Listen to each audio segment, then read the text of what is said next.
Well, let's talk about a subject that is the talk of the steamy, not the Scottish elections, but the future of Boris Johnson. I know it seems extraordinary. This guy seems to be completely Teflon, and probably most Scots will shrug and think, do you know, he's actually seen off so many threats that really should have sunk his career already. Why should saying something that's utterly crass in the middle of a pandemic, or lying about who financed his flat refurbishment, why should that make any difference? And I guess even more folk might think, do you know, keep him there. Because from the point of view of independence, a guy who is so unpopular in Scotland that he can't even cross the border during a Scottish election campaign to shore up his own party's vote here, that's the kind of Prime Minister independent supporters want. Well, let's just put that to one side at the moment, because the bigger question, first of all, is really whether he will be absolutely so damaged by this that the Tories, you know, those famous grey men that even came for Thatcher, will they be gathering in the wings to think that they're coming for him now? And actually, it seems that this time there is a better than average chance that he might well have blown it. Let's just work through it a bit. First of all, there is this terrible remark that he made last autumn where he says that he would rather see bodies pile high in their thousands than allow a third lockdown. Let's just not spend too much time on how crass and insensitive and horrible that sort of sentiment was, but did he say it? I mean, he's denying that he said it. Michael Gove was denying he said it in such shouty, banging the counter kind of artificial ways that methinks he doth protest too much. On the other side, there's a wheen of political journalists who, if they're wrong in saying what they're saying, run the risk of defamation action, libel actions against themselves and their papers and broadcast outlets. So, you know, this is not a light thing to be saying. And that is anonymous sources saying they heard Boris Johnson shout this through an open door. We're having that from Robert Peston, from Laura Kuenssberg, from the Daily Mail, from the Times. I mean, these are not the likeliest critics of Boris Johnson, and they've all got a version of the same story from apparently different people.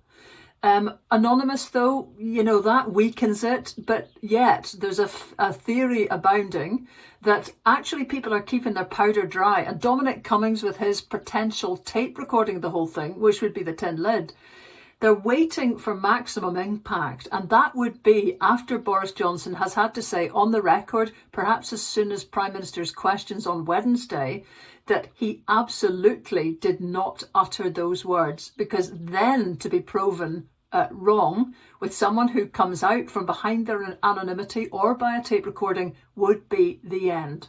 So it's too soon yet to reach a conclusion on that one.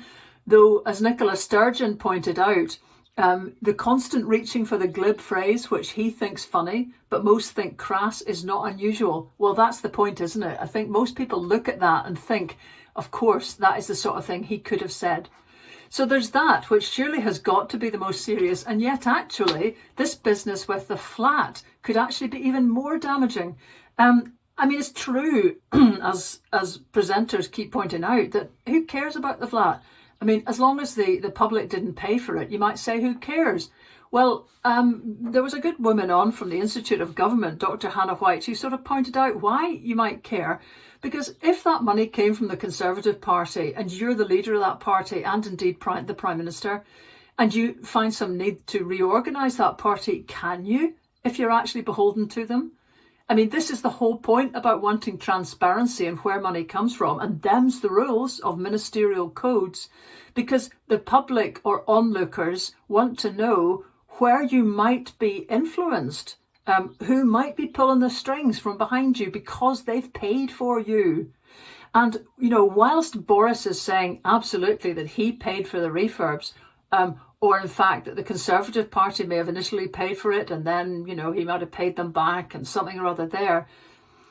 The point is that he's changed his story, and that one could yet trip him up really badly.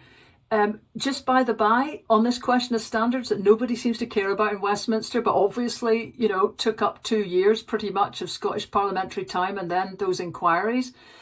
Boris has been late 10 times declaring his financial interests. And he should have declared who paid for that flat within a calendar month. Didn't happen.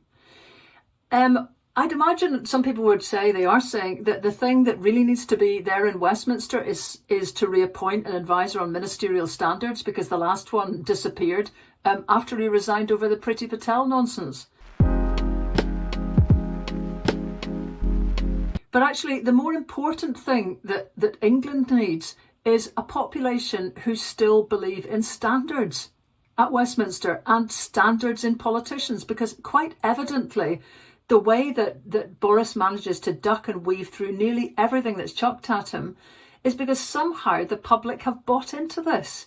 You'd have to ask, he was elected when it was known that he'd been sacked 3 times for lying, and that didn't stick to him. You could line off the number of lies there have been since then. The activist Peter Stefanovic has produced a video that's been watched 13 million times that lists all the lies, and he hasn't been done for libel. Why not? It hasn't been raised in the House of Commons because you can't accuse anyone of lying there. Everybody knows Boris Johnson lies. This is just his shtick. And yet it produces such vastly different reactions from voters north and south of the border. He's still way ahead with English voters. What's really working for Boris Johnson is not that he breaks the rules. It's almost the opposite, is that he is bigger than the rules. And that seems to be the kind of leader that a lot of voters south of the border actually want. They want somebody who is bigger than rules, who isn't bound or constrained by something, particularly rules that come from somewhere outside Britain, by an Etonian who makes it up as he goes along. Now, even if Boris goes, that reality, that different perception of what power and leadership is all about, is something that we will not manage to get rid of whilst we remain governed in part and in crucial areas of our lives by Westminster leaders who are elected by people that want that kind of leader, because we just don't. So that will be true and will continue to be true whatever comes out about Boris soon.